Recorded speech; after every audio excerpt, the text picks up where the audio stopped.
Irmãos, a mensagem de hoje, o título do nosso sermão é Uma Igreja em Movimento. E eu precisei de todo o capítulo 8 de Atos, porque ele se faz necessário diante do que nós vamos explicitar aqui nesta noite. Então, o que acontece quando a igreja está agindo? O que acontece quando a igreja de Jesus está fazendo a vontade de Deus? E aí nós vamos falar de 4 pontos a observarmos neste texto de Atos capítulo 8. Atos capítulo 8 é um texto extremamente missionário e mostra a ação de Deus na vida da igreja que trabalha, na vida da igreja que opera de acordo com a vontade de Deus. E a primeira coisa que nós vamos observar é que esta igreja era perseguida. Atos 8, de 1 a 3, vai falar que havia um perseguidor zeloso desta igreja, que era Paulo. Paulo estava empenhado em perseguir a igreja. Quando uma igreja ela se dispõe a fazer a vontade de Deus, inevitavelmente a perseguição acontece. É quase uma regra. Não há como pregarmos o Evangelho sem enfrentarmos a perseguição. Porque quando pregamos o Evangelho, nós estamos desafiando os poderes das trevas. Quando pregamos o Evangelho, nós estamos desafiando o status quo. Ou seja, nós estamos dizendo à sociedade que ela está no caminho errado. Quando pregamos o Evangelho, nós dizemos ao atual mundo que o caminho que ele está trilhando é um caminho de destruição e morte. Quando pregamos o Evangelho, nós falamos de compromisso. Quando pregamos o Evangelho, nós falamos de santidade. Quando pregamos o Evangelho, nós falamos de renúncia. Ou seja, quando pregamos o Evangelho, falamos de tudo aquilo que afronta o mundo. E diante dessa afronta, alguns não se conterão e não só virarão as costas, mas perseguirão. Saulo vai até o Sinédrio, pega cartas, porque ele estava ali imbuído de fazer um trabalho representando não só os judeus, mas também os romanos. Ele era um fariseu, alguém de autoridade rabínica, imbuído pelas autoridades rabínicas, mas também Saulo estava coberto pela autoridade romana. Então ele podia executar as 2 sentenças, a religiosa e a do Estado, a civil. E ele podia então ser ali promotor e juiz e executor do indivíduo. Foi o que ele fez com Estevão. Então essa igreja que estava fazendo a vontade de Deus, que estava pregando o Evangelho, primeira coisa que ela sofreu foi a perseguição. Irmãos, outro dia um pastor disse com muita propriedade que muito dificilmente uma igreja que prega o Evangelho, que prega o compromisso, não será perseguida. Somente uma igreja aliada, associada com as práticas mundanas, é que não sofre perseguição, mas toda igreja que realmente prega o Evangelho, ela vai sofrer perseguição, ela vai sofrer retaliação, ela vai sofrer os ataques do diabo. Se você ler a história dos evangelhos do ministério de Cristo, o tempo todo ele foi afrontado. E por que ele foi afrontado? Porque ele pregava a vontade do Pai. Porque ele pregava as boas novas. Porque ele trazia o Evangelho às pessoas. Então é muito importante que nós entendamos. É impossível fazermos a vontade de Deus, pregarmos a vontade de Deus, trazermos a luz de Deus ao mundo sem recebermos afronta. O ódio do mundo não tem como evitá-lo, é inevitável. Nós passaremos pela afronta. E Paulo então se levanta e ele começa a perseguir a igreja. Mas veja o que Deus faz. Atos 1:8, Jesus falando: ser-me-eis testemunhas, Samaria, Judéia, até os confins da terra. Atos 1:8 fala que a igreja deveria ser testemunha de Cristo, o próprio Cristo está dizendo, por todo o mundo. Mas até aqui, a igreja estava resignada a Jerusalém e a Israel. Mas quando a perseguição veio, a igreja então se espalha e o evangelho vai junto. Porque, irmãos, quando Deus está no controle, Deus transforma a maldição em bênção.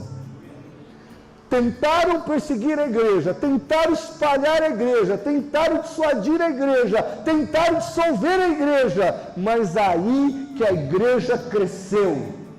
Na verdade, nunca houve um avivamento tão poderoso quanto o avivamento da perseguição. Porque quanto mais nos persegue, mais glória, mais unção, mais poder de Deus há sobre a vida da igreja. E a Bíblia fala que os apóstolos sentiam alegria por ter o privilégio de pregar o Evangelho e sofrer retaliação por esta pregação. Então, primeira observação aqui de uma igreja que faz a obra de Deus, ela sofrerá perseguição. Segunda observação que nós vemos aqui, é que quando a igreja faz a vontade de Deus, ela terá para isso pregadores fiéis. E aí Filipe, Atos 8, de 4 a 8, vai falar do ministério de Filipe. Filipe era um diácono, lá de Atos 6. E esse Filipe começou a ser usado como evangelista, como pregador. Vocês se lembram que há pouco tempo eu preguei sobre João capítulo 4, a mulher samaritana. Aquela mulher samaritana fez um trabalho em Samaria. Ela preparou o coração de Samaria para receber o Evangelho. E agora então o Espírito Santo chama Filipe. E Filipe, cheio desse Espírito, vai até Samaria e começa a pregar o Evangelho, e Deus começa a fazer proezas, Deus começa a fazer maravilhas, e os samaritanos começam a declarar que só o Senhor é Deus. Não havia um povo mais promíscuo, mais misturado do que os samaritanos.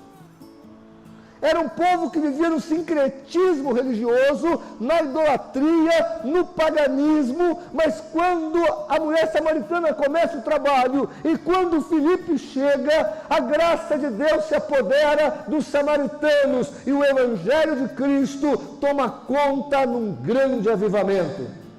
Uma igreja que faz a obra de Deus, ela precisa de Filipes, de homens e mulheres que estejam dispostos a pregar a tempo e fora de tempo. Nunca antes na história da igreja nós precisamos tanto de pessoas que preguem o Evangelho. Irmãos, as pessoas estão mortas espiritualmente, as pessoas estão doentes, as pessoas estão depressivas, as pessoas estão se matando, as pessoas estão tirando a própria vida, porque elas precisam do Evangelho de Jesus Cristo. Esse Evangelho que Deus nos deu é vida e vida em abundância. Esse Evangelho que Deus nos deu é salvação, é graça, é redenção, é alegria, é vida, é esperança. Quando Filipe chega ali, tudo muda. Há uma alegria que inunda o coração do samaritano. O Evangelho de Jesus, então, inunda aquela cidade. Pessoas estão se curando, pessoas estão se libertando, pessoas estão tendo uma nova vida, pessoas estão tendo uma nova esperança, a alegria volta para o coração dos samaritanos. O que nós vemos com isso? É que o Espírito Santo precisa de Filipes. Que eu e você possamos ser Filipes de Deus. Que eu e você possamos ser homens e mulheres que se colocam à disposição para pregar o Evangelho, mas pelo Evangelho. Veja por que digo isso. Filipe estava num avivamento, vem Pedro, Tiago e João, desce de Jerusalém, ora pelo samaritano, ali é o poder de Deus, os dons se manifestam, uma bênção. A igreja de Samaria estava um espetáculo. Era uma igreja vibrante, uma igreja crescente, uma igreja empolgante, uma igreja de multidões. Aí o Espírito Santo fala para Filipe, sai daqui e vai para um lugar deserto. Ah, se fosse comigo. Eu falei, Jesus, eu já servi como diácono, ralei pra caramba. A igreja de Jerusalém já não era fácil. Agora estou aqui, está uma beleza, está uma bênção. Para onde você quer que eu vou? Não, isso deve ser coisa do diabo, meu Deus.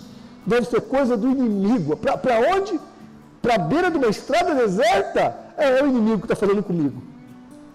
Imagina, eu estou ali naquele avivamento, naquela bênção ali, naquele monte de gente se convertendo, e de repente, Deus quer me tirar dali e me levar para uma estrada deserta. Eu acho que eu vou entrar em crise. Eu acho que eu não vou querer ouvir. Mas Filipe não.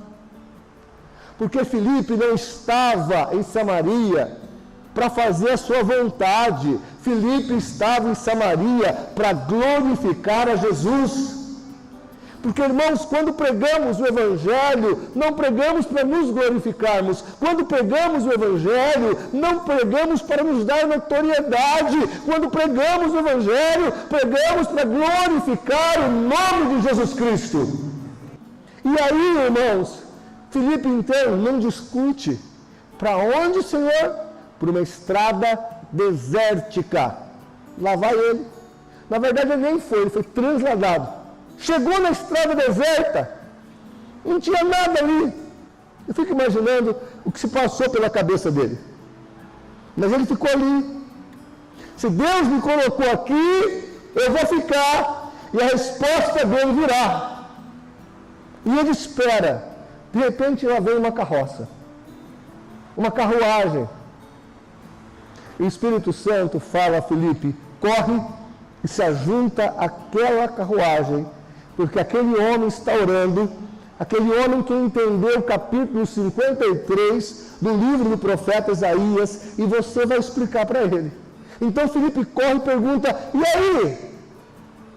Entendes tu o que lês? E ele fala, como é que eu vou entender se ninguém me explica? É eunuco de Candace, uma autoridade africana. Um homem de autoridade representava um reino. Então Filipe para, Filipe prega, Filipe proclama o Evangelho e aquele homem aceita, a ponto de querer se batizar. Então havia ali um pequeno riacho, alguma água, eles descem aquela água, batizam aquele homem,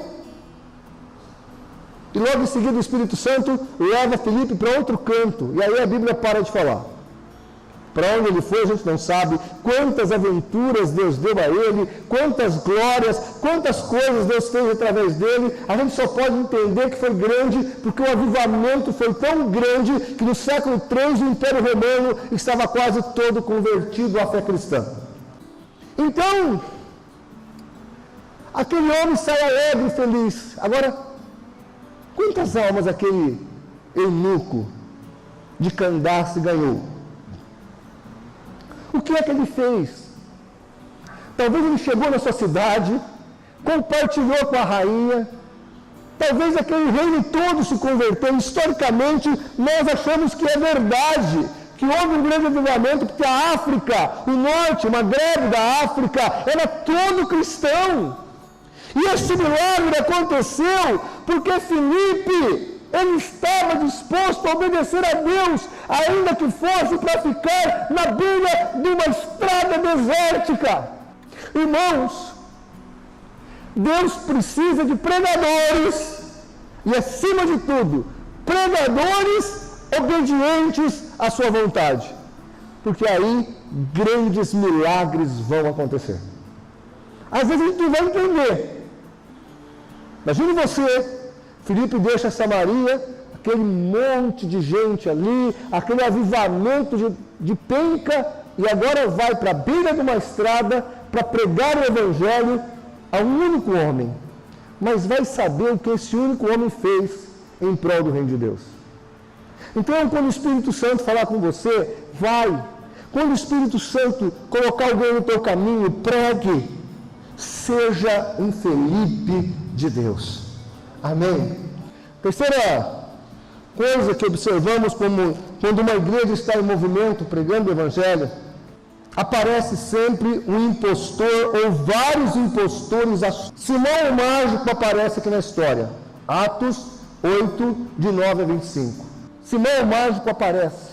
Esse homem fazia prodígios na cidade. Quando Filipe chega, corta o barato dele. As mágicas que ele fazia já não redundam mais em nada, porque o poder do Evangelho é vida e transformação de verdade, não é mágica.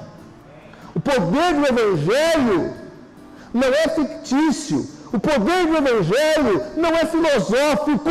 O poder do Evangelho é dínamos de Deus que transforma, metanoia, a mente humana. E contra isso, não havia o que ele podia oferecer. Então, abre aspas, Simão o mágico se converte, fecha aspas. E até vai para o batismo. Virou membro da igreja.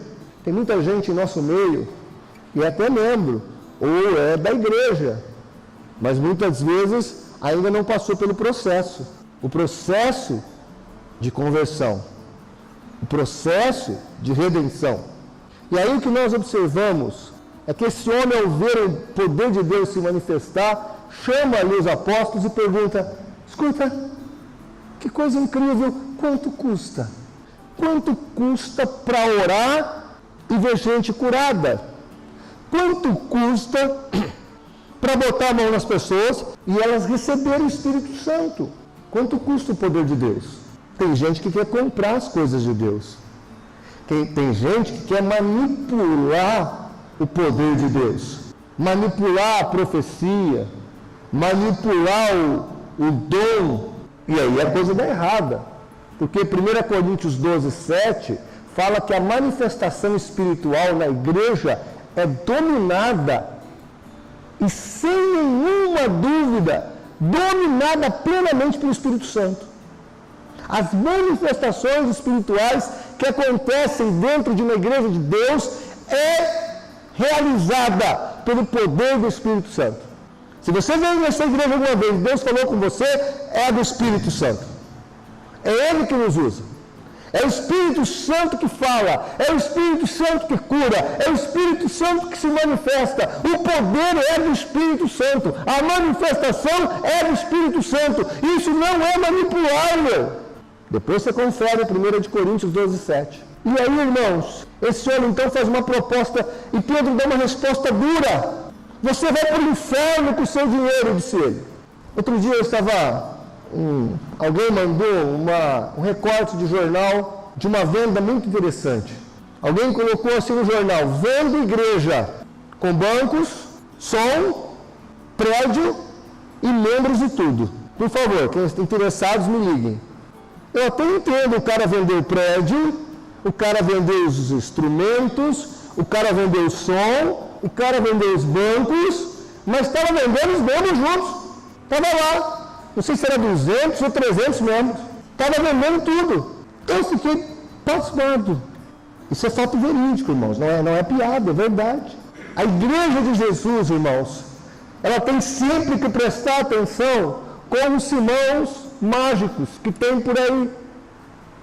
Pessoas que não estão interessadas no verdadeiro poder de Deus, mas sim imitá-lo para poder ganhar em cima disso, imitá-lo para poder negociar com isso, imitá-lo para poder lucrar com isso. O texto mostra que esse Simão queria continuar manipulando as pessoas. Nós vemos aí o caso atual do João de Deus, que tem um artigo antigo no site do CACP, dizendo que ele era, pelo Código Penal, eu até cito o código, que eu fiz o artigo, um charlatão, porque ele cortava pessoas, enfiava espátula dentro do olho das pessoas, Esse tipo de coisa no Brasil é crime. Chama-se charlatanismo. Agora, além disso, que ninguém tomou providência, essas falsas curas, ou até pseudo-curas, ou até curas provocadas, sei lá, porque o espírito, saiu a notícia.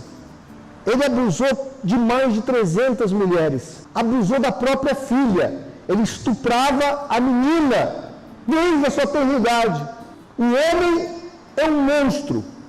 E esse homem usa o epiteto de João de Deus, se acha um homem santo, manipula, entre aspas, o poder do divino, mas ele não quer a glória de Cristo, ele quer a glória e o poder para ele mesmo.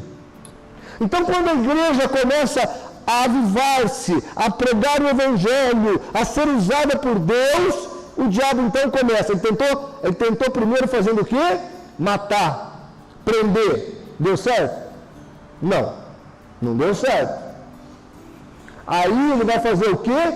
Bom, se eu não consigo matar nem prender os cristãos, e quanto mais eu mato, mais eu prendo, mais eles se multiplicam, vou pregar o evangelho. Aí o Simão Mágico. Simão Mágico aparece e fala, quanto custa isso aí? Vou pregar também. Entendeu, meu amigo, minha amiga? Vou pregar também. E aí aparece esse camarada para tentar manipular o poder de Deus. E eu vou dizer uma coisa para os irmãos, se não fosse o falso evangelho, nós teríamos uma igreja muito mais saudável. Depois do culto, se você chegar em casa, ligar a televisão, naqueles canais da TV a cabo, religioso, você vai ver que esse Simão Mágico está na televisão pregando o falso evangelho.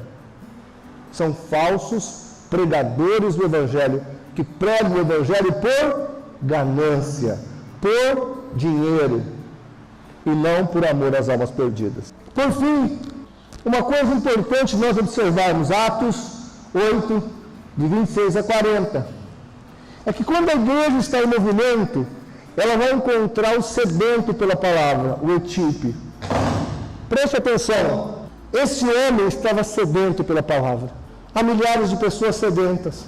E se nós não chegarmos ao sedento, quem que vai chegar? Simão Mágico. Eu me lembro de uma senhora chamada Irmã Cidinha. A Miriam lembra.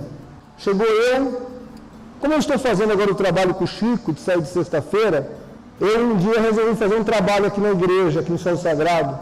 E eu peguei o meu presbítero e fomos fazer umas visitas na rua da igreja. E aí encontramos a Dona Cidinha, uma senhora negra, muito vibrante, alegre, excelente cozinheira, né, Miriam? Fazia um rondelli maravilhoso. E aí, falamos de Jesus para ela, e ela falou, já estou contente, porque já estão vindo aqui comigo aqueles 2 moços da pasta, dando um curso para mim de Bíblia. E ela era crente desviada da Assembleia de Deus.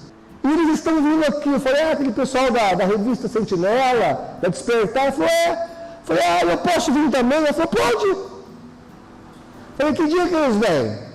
Vem na, sei lá, será terça, quarta noite. Eu falei, eu estou aqui na próxima quarta noite. E aí no dia eu fui lá. Cheguei lá para participar do estudo, né? Aí eu falei para ela, Dona Cida, e aí, as testemunhas de Jeová não vieram, e agora? Dá o senhor mesmo no curso. Porque eu falei que os senhores vinham, eles não gostaram, eu percebi, mas eu achei que eles iam vir. Já que eles não vieram, então o senhor pode dar o curso. Aí nós demos o curso. Ela foi para a igreja, voltou para o Senhor, o marido batizou, uma filha batizou, e essa mulher é crente até hoje, né, Miriam? Até hoje essa mulher serve a Deus. Isso já faz mais de 20 anos. Tá certo? Então, irmãos, se nós não acharmos o etíope, o Simão curtidor vai achar.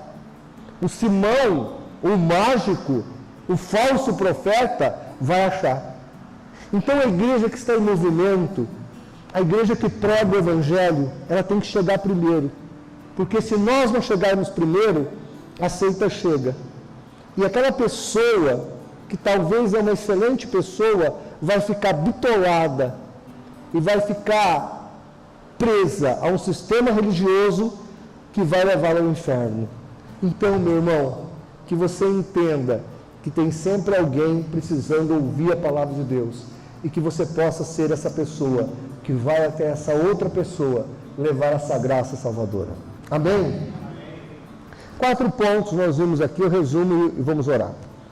Uma igreja em movimento é uma igreja que tem sempre e sofre perseguição.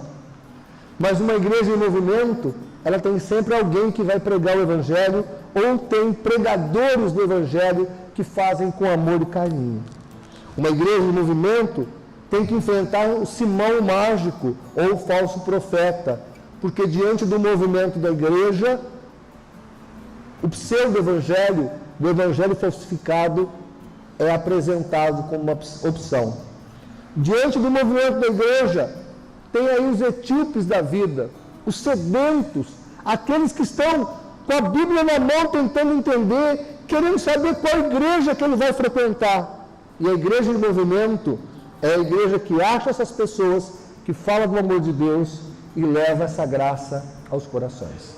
Amém, amados? Que nós sejamos a igreja em movimento. Eu creio, irmãos, que nós somos essa igreja. Eu creio que nós podemos atuar como a igreja que está em movimento. A igreja que alcança o necessitado, a igreja que vive o avivamento de verdade. Não esse pseudo-avivamento que o Brasil está vivendo, mas um avivamento de verdade, com transformação de vida, com mudança de vida, com corações renovados. Vamos orar para que Deus nos use, amém? Vamos ficar de pé? Eu espero que o Espírito Santo possa te falar mais e mais no teu coração e que você queira ser a igreja em movimento. Que você queira ser a igreja em movimento. Quando eu digo igreja em movimento, não é essa igreja que vai tomar água, volta, depois vai no banheiro, volta. Não é essa igreja em movimento.